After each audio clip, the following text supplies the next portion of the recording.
Olá pessoal, bem-vindo aqui ao nosso estudo de Romanos. A gente hoje está indo para o capítulo 15. A gente está a um capítulo de terminar o livro todo de Romanos. E a gente vai estar hoje se debruçando sobre o capítulo 15, indo um pouquinho mais a fundo nele. A gente está na reta final do livro. Tem sido muito bom esse tempo de poder compartilhar o livro de Romanos. Tem enriquecido muito o nosso conhecimento e a gente tem falado bastante sobre ele, tem sido muito proveitoso esses dias. O capítulo 15 que a gente vai estar falando hoje, ele não tem como não falar do 15 sem voltar um pouquinho no 14, porque basicamente a gente vai ver uma sequência, porque agora nessa reta final da carta, Paulo está falando muito sobre o comportamento do cristão, o comportamento da igreja em Roma. Ele, do início até o capítulo 11, o capítulo 12, ele discorre muito a respeito da doutrina e um pouco mais dos argumentos teológicos, de fundamento que justifica a salvação. É um enredo que explica o plano de salvação com bastante propriedade, bastante detalhe. E aí na reta final ele começa a falar um pouco sobre comportamento, sobre relacionamento, e a gente vai ver o quanto isso é importante nos ensinamentos paulinos, o quanto ele vai mostrar para as igrejas aonde ele escreve. Isso não é exclusividade da carta aos Romanos, mas ele vai falar bastante da figura do relacionamento, o quanto isso é importante. E ele vai usar uma expressão que aparece bastante no capítulo 14, que são os fortes e os fracos. Fortes e fracos em que contexto? Fortes e fracos na fé. Ele fala do débil na fé, ele fala do forte na fé. Quando ele fala do débil na fé e do fraco na fé, ele fala no sentido de conhecimento, ou seja, aquele que ainda está por adquirir conhecimento, ou aquele que ainda não tem conhecimento suficiente do que é de fato a liberdade para que Cristo nos chamou. E aí ele vai explicar isso tudo agora no final da carta dele, e ele vai de novo, o que a gente tem que lembrar e nunca pode esquecer quando a gente está estudando Romanos. Era uma igreja composta por gentios e judeus. E existia sempre entre eles os judeus vindo com suas práticas de culturas diferentes da cultura judaica, porque você imagina o judeu que tinha por hábito guardar o sábado, não comer carne de porco, festejar alguns dias específicos por conta da lei mosaica, agora encontra os gentios congregando na mesma igreja, debaixo do mesmo teto, por assim dizer, e agora conflitando culturas. As culturas estão se conflitando. Então, ambos têm suas práticas religiosas, culturais, que agora estão se encontrando em Cristo Jesus, e Paulo está vindo agora para desempatar esses dilemas que surgiam entre judeus e gentios.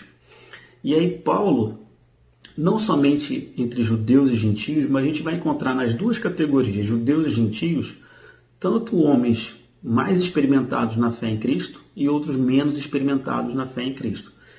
E essa expressão ele vai chamar aqueles que têm mais conhecimento e menos conhecimento. Mas conhecimento de quê? Do plano de salvação?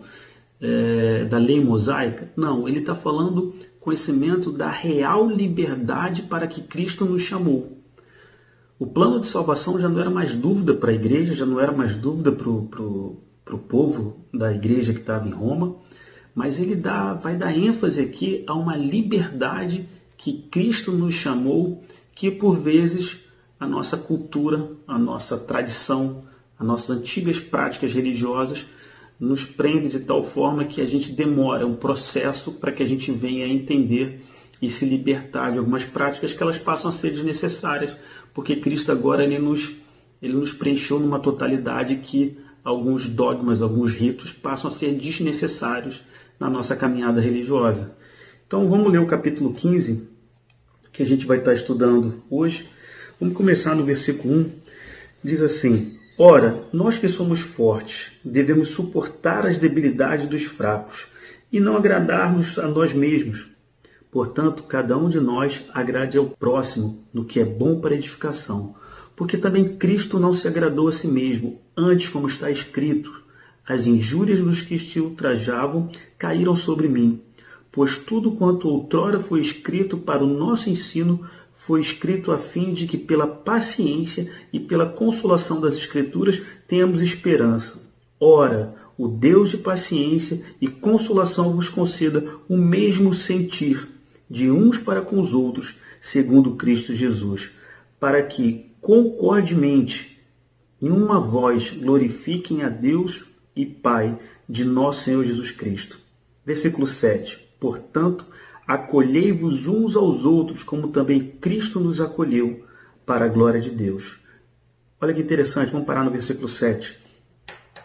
Paulo, de novo, ele está falando, ele usa a expressão logo no início, ele fala, olha, nós que somos fortes, devemos suportar a debilidade, a fraqueza daqueles que são fracos. E abrir mão das nossas vontades e das nossas verdades em alguns momentos, dos nossos direitos. Acho que essa é a melhor palavra. Talvez eu tenha o direito de questionar, confrontar, mas Paulo está dizendo o seguinte, olha, abra mão disso. Acolhei a todos, acolhei o que é débil na fé, acolhei o que é novo na fé.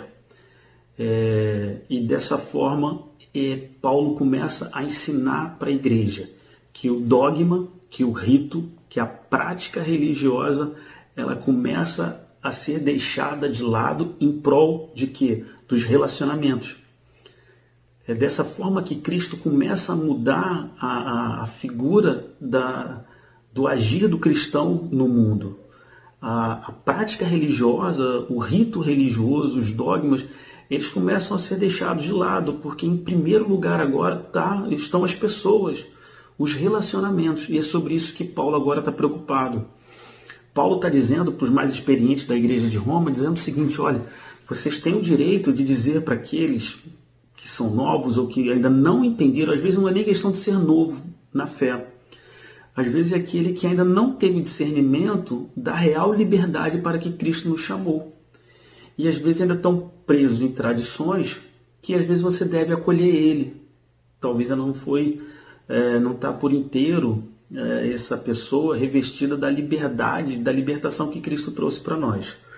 Então, de uma forma prática, naquele tempo, a gente conhece e sabe que carnes sacrificadas a ídolos, os judeus não comiam. E, de repente, para um gentio, ou para um outro judeu que entendia que isso já não tinha mais importância nenhuma, ele come.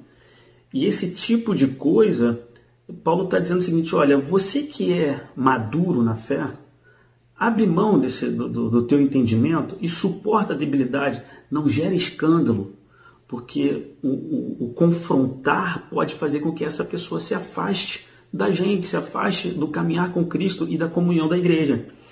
Então ele fala, olha, é hora de reter o conhecimento, acolher o que é débil na fé.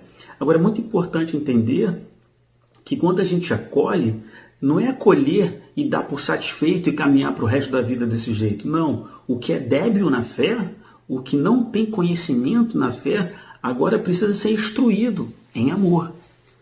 Então, olhando para aquela época, você imagina, não existia, óbvio, um texto como a gente tem no Novo Testamento para que a igreja de Roma pudesse ficar lendo. A gente sabe que as cartas começaram a ser copiadas e foram usadas como instrução, mas de fato a Bíblia organizada só foi acontecer no primeiro, quase que 1000 anos depois. Então, assim, na verdade eram só cartas que eram copiadas e os ensinos eram passados até que isso vai ser compilado, como a gente tem hoje, anos na frente. Então você imagina um judeu que a sua vida inteira guardou o sábado. Um judeu que a sua vida inteira não comeu carne de porco. Aí chega no momento de celebração na igreja de Roma, e em um determinado momento quem está cozinhando lá para celebrar uma determinada festa na igreja de Roma é um gentio que resolveu fazer carne de porco. Aí você vê o judeu e fala assim, mas a minha vida inteira eu nunca consegui comer isso. E você agora para diante de um prato e chega um líder religioso daquela época, que está te ensinando a caminhar com Cristo, e fala, olha meu irmão, estamos livres da lei.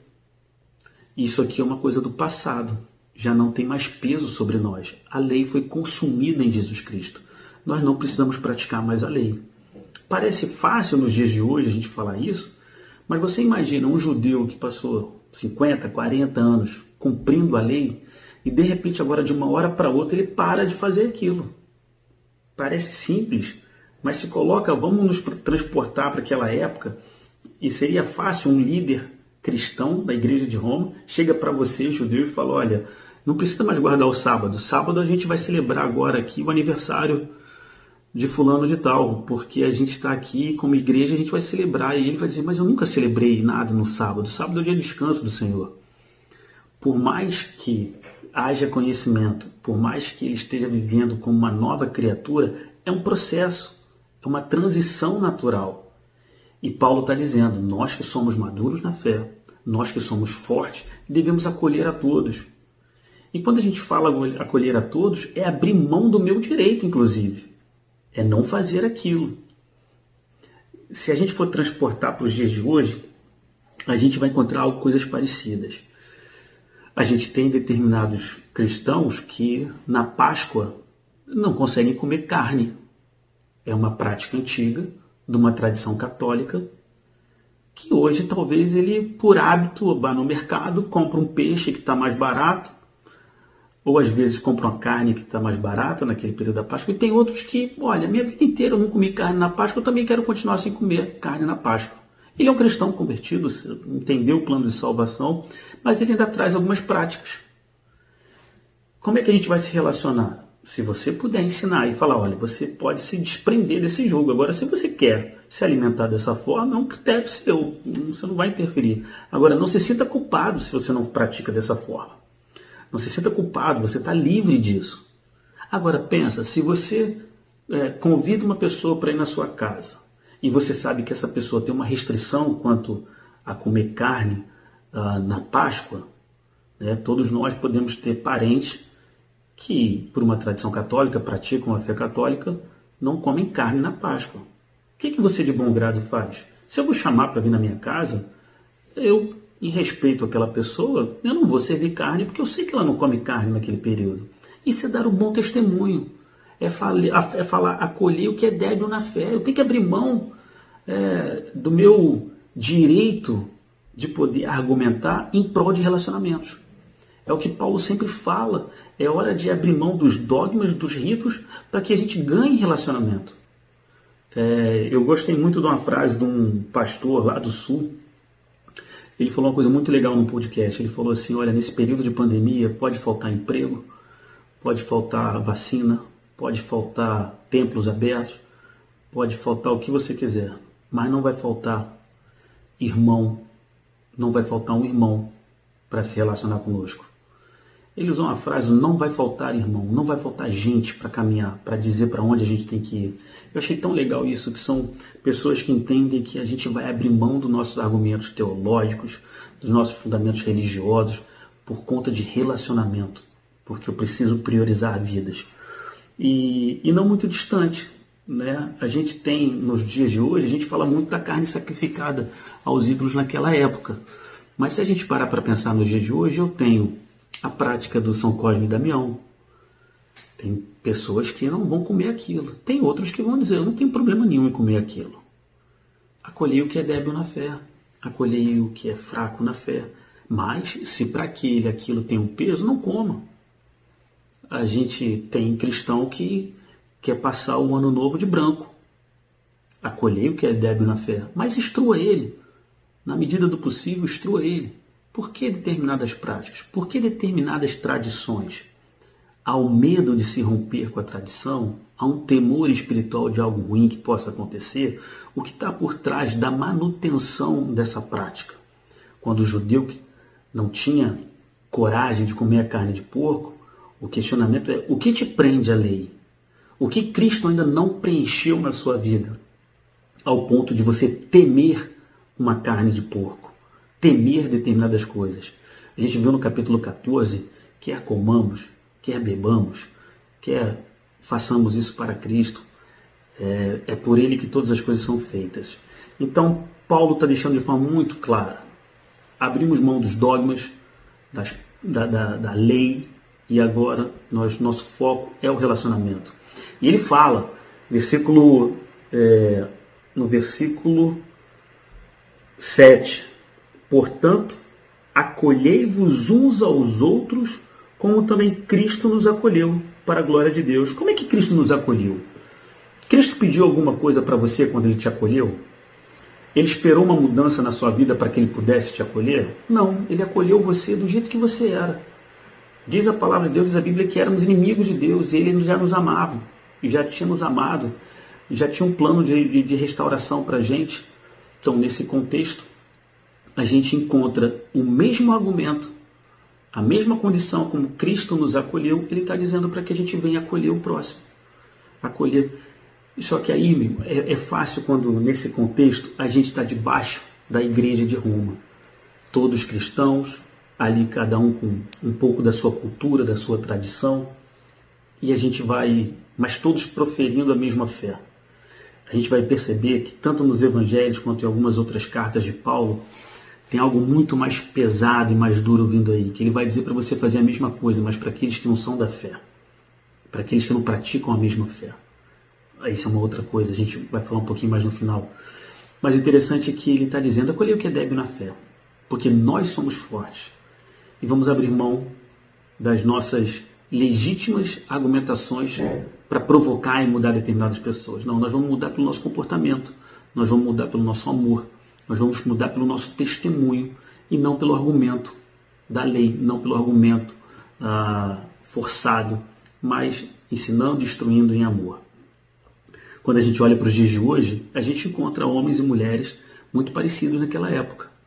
Quando a gente está agora num período de meio do ano, a gente tem por tradição no Brasil as festas juninas, que é a festa de São João, de uma tradição católica, onde você pode entender que, e de fato, é adoração a São João, e alguns falam São João Batista, que de alguma forma algumas pessoas podem falar, olha, eu não como nada de festa junina, porque para mim está sendo sacrificado a um ídolo.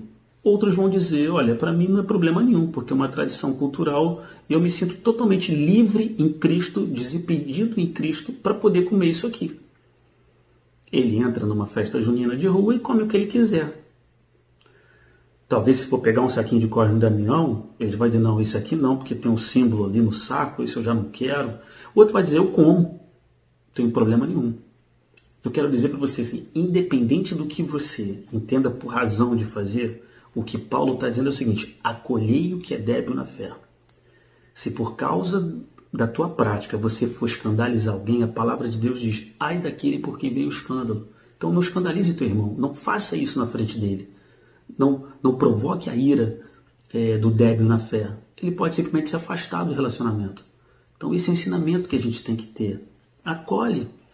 A gente tem o nosso ensinamento evangélico, durante muito tempo, tudo que foi de matriz africana a gente demoniza.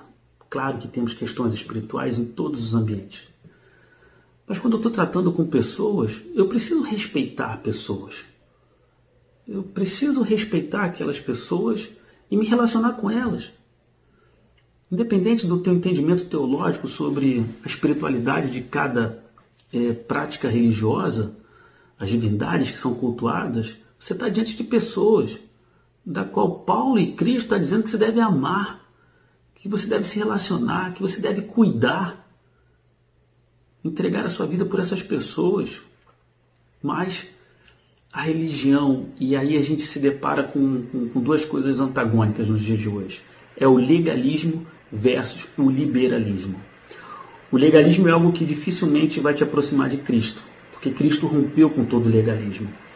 A gente conhece uma passagem do bom samaritano. Olha, primeiro que para começar, naquela época, um samaritano nunca seria bom para um judeu.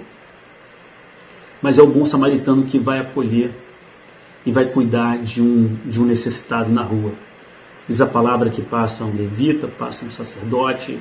Homens de Deus passaram por ali e de repente passou um samaritano.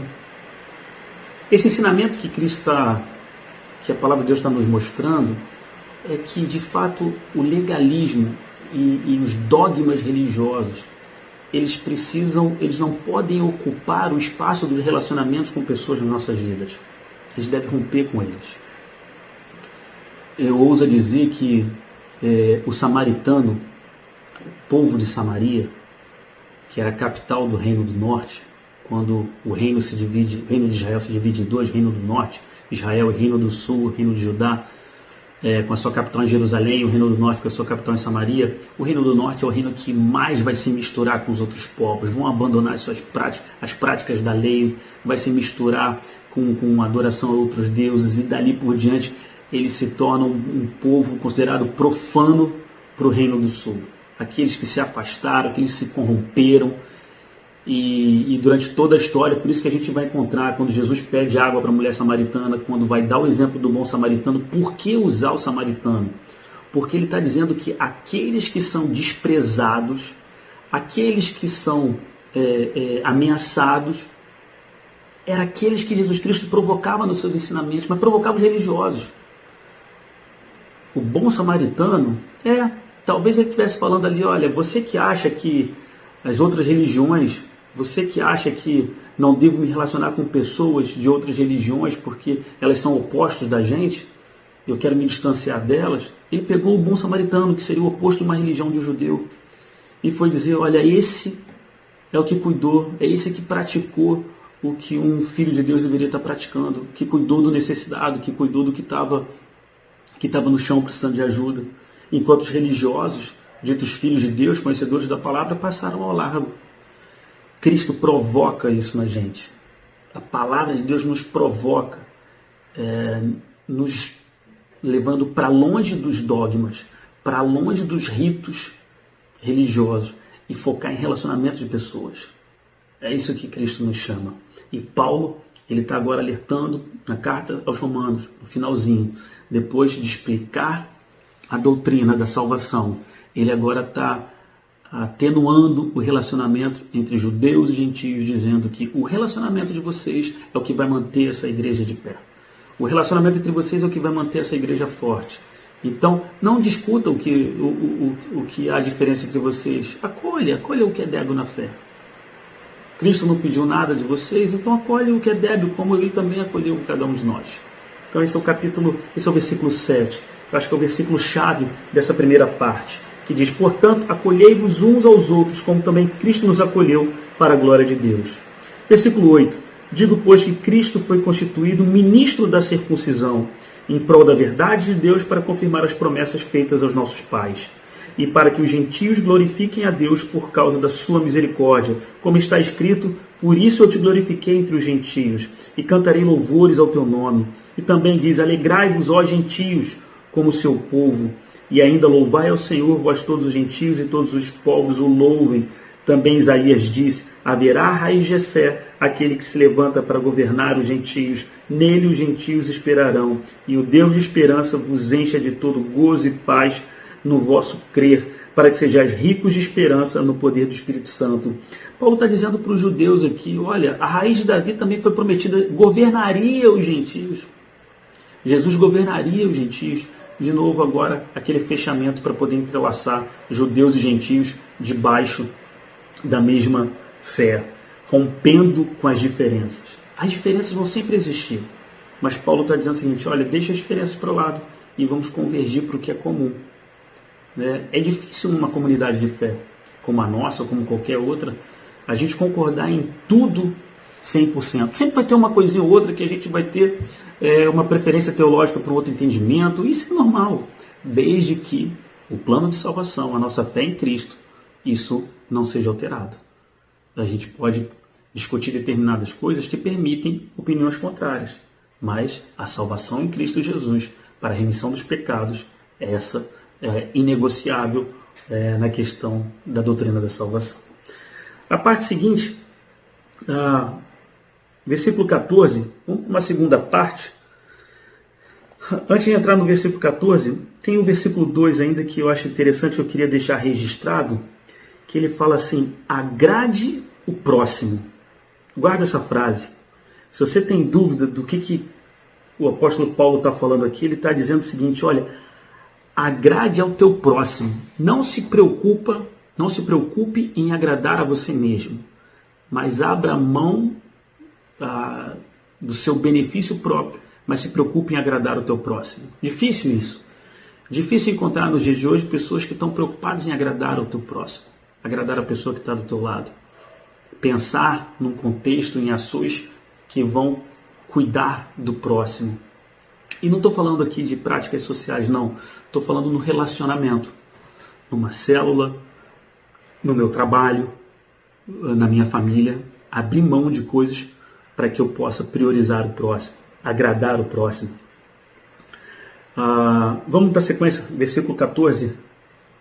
Diz assim: E certo estou, meus irmãos, sim, eu mesmo a vosso respeito, de que estáis possuídos de bondade, cheios de todo conhecimento, apto para vos admoestar uns aos outros. Entretanto, vos escrevi em parte, mais ousadamente, como para vos trazer isto de novo à memória, por causa da graça que me foi outorgada por Deus, para que eu seja ministro de Cristo Jesus, entre os gentios, no sagrado encargo de anunciar o Evangelho de Deus, de modo que a oferta deles seja aceitável, uma vez santificada pelo Espírito Santo. Tenho, pois, motivo de gloriar-me em Cristo Jesus nas coisas concernentes a Deus, porque não ousarei discorrer sobre coisa alguma, senão daquelas que Cristo fez por meu intermédio, para conduzir os gentios à obediência, por palavra e por obras, por força de sinais e prodígios pelo poder do Espírito Santo, de maneira que desde Jerusalém e circunvizinhanças até o Ilírico tenho divulgado o Evangelho de Cristo, esforçando-me deste modo por pregar o Evangelho, não onde Cristo já foi anunciado, para não edificar sobre fundamento alheio. Antes, como está escrito, hão de vê-los aquele que não tiveram notícia dele, e compreendê-los os que nada tinham ouvido a seu respeito. Paulo, ele usa no versículo 14 a expressão dizendo que nós estamos aptos para advertir uns aos outros, para admoestar uns aos outros. Ele vai dizer que temos condições de admoestar uns aos outros. Ele está dizendo que nós temos maturidade para isso. E aí a gente encontra o grande desafio hoje da igreja. Abrir mão dos nossos direitos para cuidar de pessoas. A gente tem por hábito, vou trazer esse texto aqui, como a gente tem dito, Paulo agora está ensinando, está falando mais sobre o comportamento, sobre estilos de relacionamento que a igreja tem que praticar. E o ensinamento que ele deixa para a gente nesse finalzinho é que há necessidade de se relacionar com pessoas. Dá um breve testemunho que eu acho que pode enriquecer um pouco isso. Certa vez, num grupo de célula, um jovem recém-chegado, ele gostou muito do primeiro dia que ele participou da célula.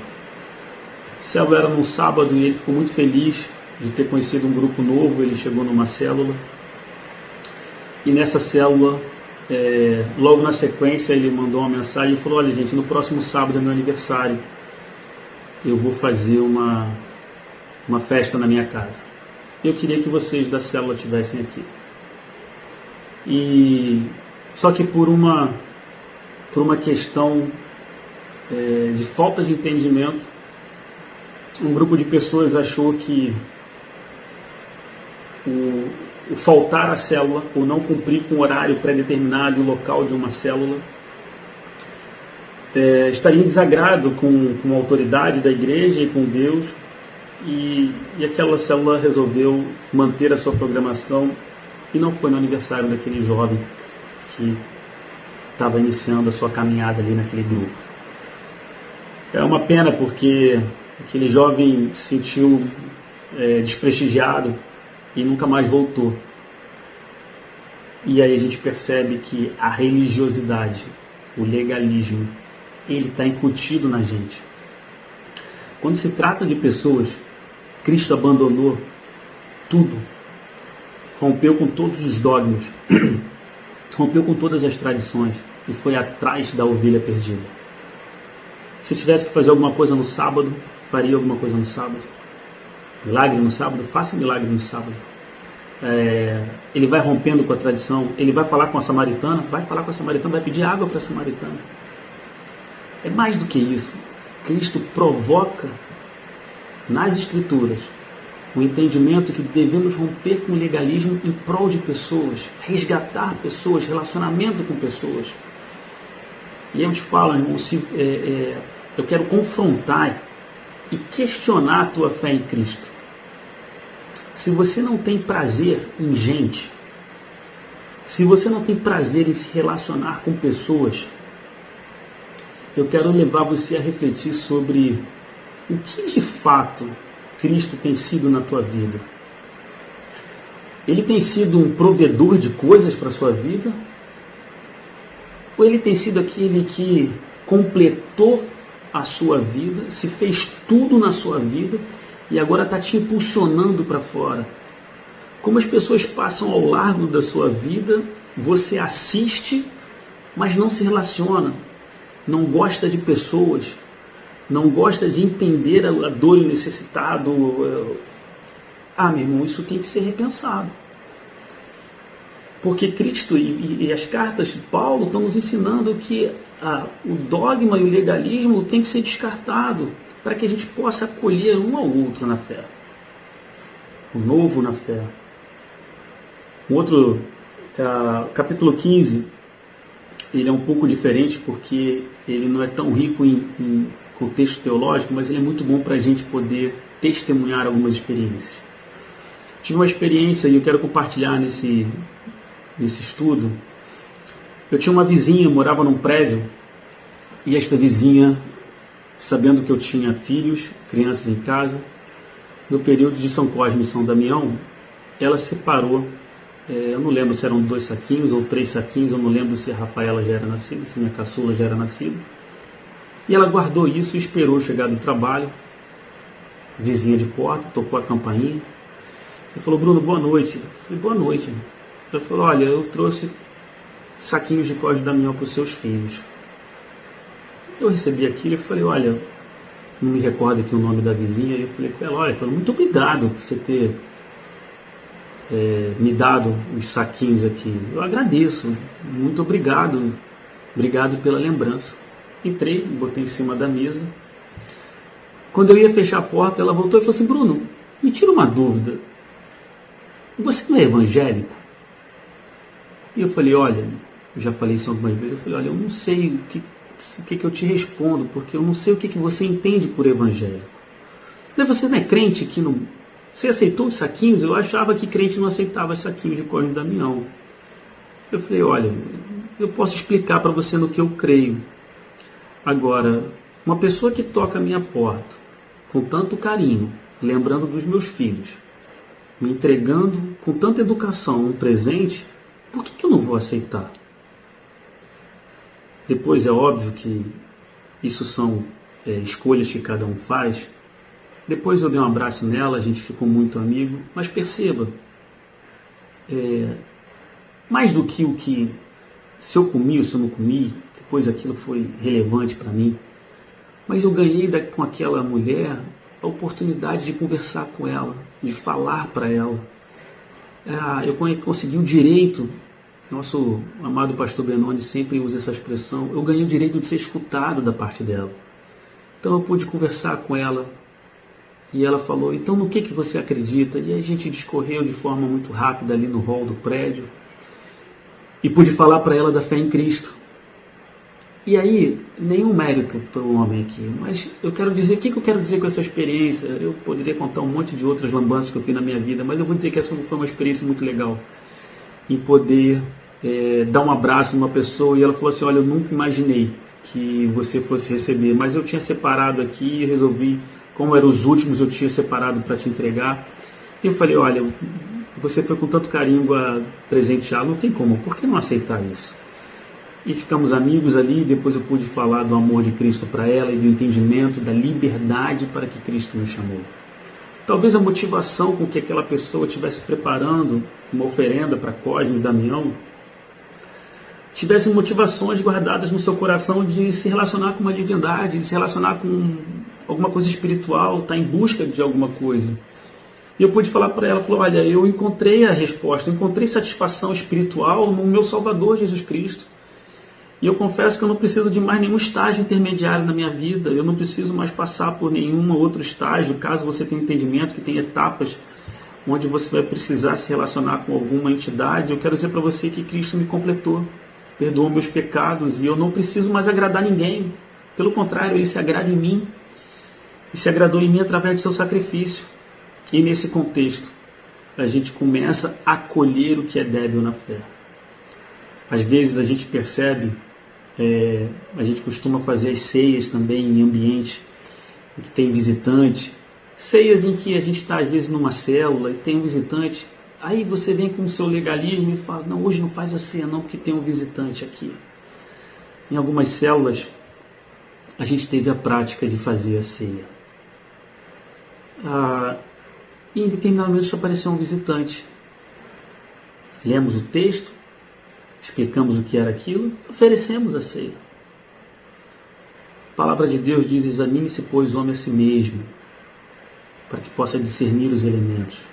Nunca questionou sobre uma vida de pecado.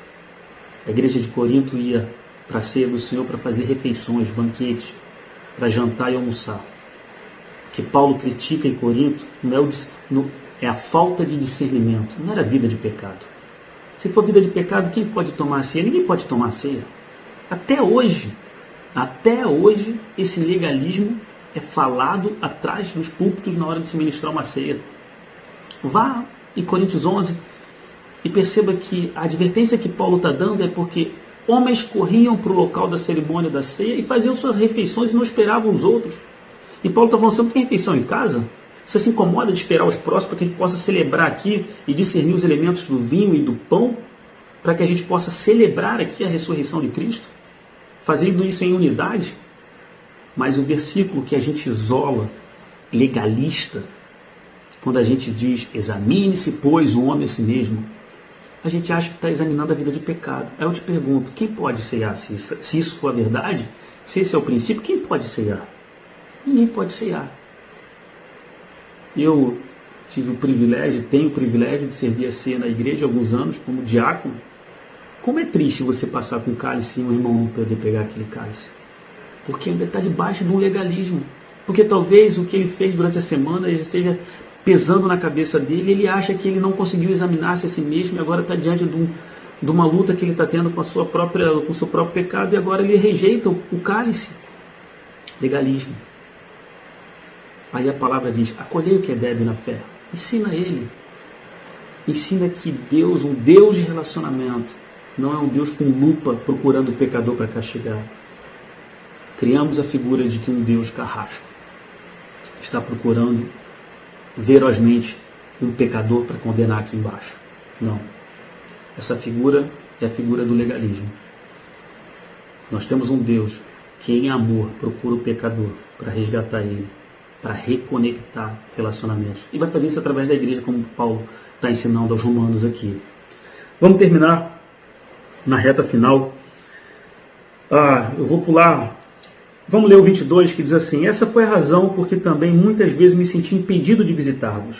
Mas agora, não tendo já campo de atividade nessas regiões e desejando há muito visitar-vos, penso em fazê-lo quando em viagem para a Espanha, pois espero que de passagem estarei convosco e que para lá seja por vós encaminhado, depois de haver primeiro desfrutado um pouco a vossa companhia. Paulo está falando algo que a gente já disse lá no início. Paulo desejava alcançar a Espanha e por isso ele planejava passar em Roma e usar a igreja de Roma para ser uma base missionária para que ele pudesse alcançar a Espanha e que de alguma forma a igreja de Roma também patrocinasse esse envio de Paulo à Espanha. Versículo 25. Mas agora estou de partida para Jerusalém, a serviço dos santos, porque aprove a Macedônia e a Acaia levantaram uma coleta em benefício dos pobres dentre os santos que vivem em Jerusalém.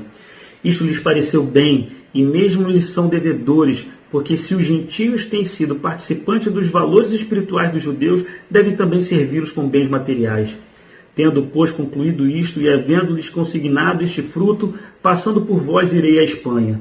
E bem sei que ao visitar-vos irei na plenitude da bênção de Cristo. Paulo aqui está dizendo que ele está levando uma oferta dos irmãos da Macedônia para os pobres que estão em Jerusalém. Paulo levando ofertas para cuidar daqueles que estão em Jerusalém. E agora no finalzinho ele vai se deparar com algo que vai se tornar um grande tormento para ele. E a gente vai ver como termina essa história. Versículo 30. Rogo-vos, pois, irmãos, por nosso Senhor Jesus Cristo e também pelo amor do Espírito, que luteis juntamente comigo nas orações de Deus em meu favor, para que eu me veja livre dos rebeldes que vivem na Judéia e que este meu serviço em Jerusalém seja bem aceito pelos santos, a fim de que, ao visitar-vos, pela vontade de Deus, chegue à vossa presença e possa recrear-me convosco. E o Deus de paz seja com todos vós. Amém. Ele fala no versículo 31, para que eu me veja livre dos rebeldes que vivem em Judéia e que este meu serviço em Jerusalém seja bem aceito pelos santos. A gente vai lembrar, capítulo 21 de Atos mostra Paulo voltando em Jerusalém e relatando algo que acontece um pouquinho depois disso. Ele chega em Jerusalém, ele conta, se relaciona com a igreja de lá, mas chegam os judeus da Ásia e agridem Paulo, quase que entregam que Paulo como morto. Eles dão uma surra em Paulo. Vou ler rapidinho aqui Atos 21. Atos 21 vai mostrar um pouco desses rebeldes que estão lá na Judéia, lá em Jerusalém. Diz assim, Atos 21, versículo 17. Tendo-nos chegado a Jerusalém, os irmãos nos receberam com alegria. No dia seguinte, Paulo foi conosco a encontrar-se com Tiago e todos os presbíteros se reuniram. E tendo-os saudado, contou minuciosamente o que Deus fizera entre os gentios por seu intermédio. Ou seja, ele já está aqui agora em Jerusalém, exatamente naquele finalzinho, ali do capítulo 15. A gente volta aqui em Atos para fazer um paralelo do que ele iria encontrar e do que de fato aconteceu. Então, Atos é um panorama do que a gente vai encontrar no meio de Atos, vários registros das cartas de Paulo. É muito interessante, você faz uma linha de tempo no livro de Atos e você vai encontrar no meio do livro de Atos as cartas aos Romanos, Efésios, você vai encontrar boa parte dos escritos paulinos ali ao longo do livro de Atos. E agora em Atos 21 é exatamente esse finalzinho de Romanos 15. E a gente vai ler no versículo 27 do próprio capítulo 21, diz assim: quando já estava por findar os 7 dias, os judeus vindo da Ásia, tendo visto Paulo no templo, alvoroçaram-se todo o povo e o agarraram, gritando: israelitas, socorro! Este é o homem que por toda parte ensina toda sorte contra o povo, contra a lei e contra este lugar. Ainda mais introduziu até gregos no templo e profanou este recinto sagrado. Olha o que Paulo encontra lá em Jerusalém. Os religiosos que agora vão agredi-lo. Eu vou pular direto. Ele toma uma surra enorme ao ponto de soldados oficiais vão impedir que Paulo até morresse. Não dá para saber com o nível da surra, mas interessante que no versículo 30, versículo 34 diz: na multidão uns gritavam de modo, outros de outro, não podendo ele, porém, saber a verdade por causa do tumulto, ordenou que Paulo fosse recolhido à fortaleza. Ao chegar às escadas, foi preciso que os soldados o carregassem por causa da violência da multidão, pois a massa do povo seguia gritando: mata-o! Olha, parece até o próprio Cristo, né? Cristo falou que a gente passaria por coisas semelhantes com o que ele passou. Paulo está ali pregando em Jerusalém, levou ofertas da Macedônia, discorrendo com os presbíteros, agora chegam os judeus da Ásia. Dão uma surra nele porque ele é considerado aqui profano por romper com a lei judaica. Lembrando, Paulo era um fariseu, um dos mais disciplinados da lei, uma das ordens mais disciplinadas da lei de Moisés.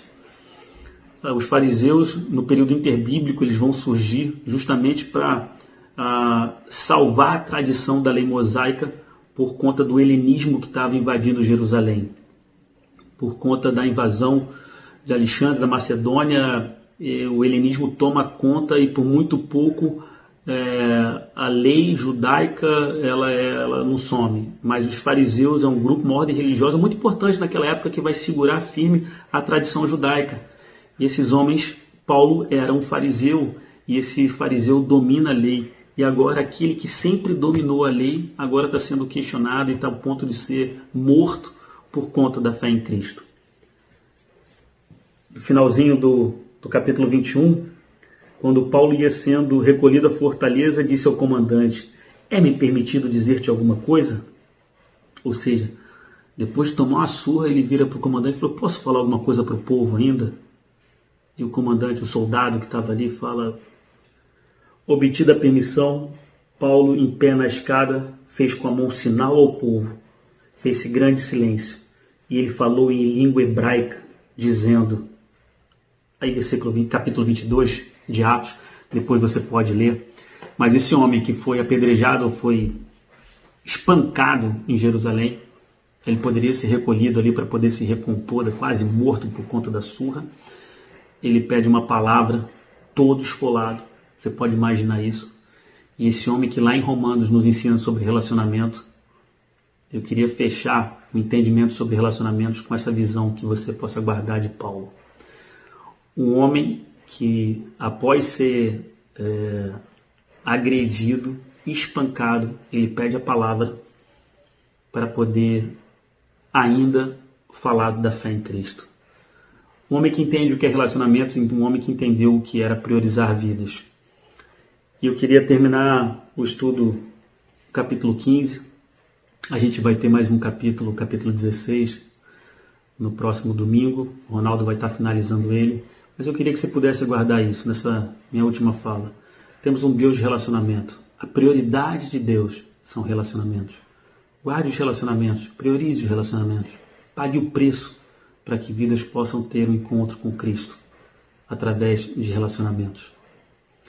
Que Deus abençoe vocês, que a gente possa guardar a palavra no nosso coração para não pecar contra o Senhor. Salmo 119, 11. Que Deus abençoe a todos.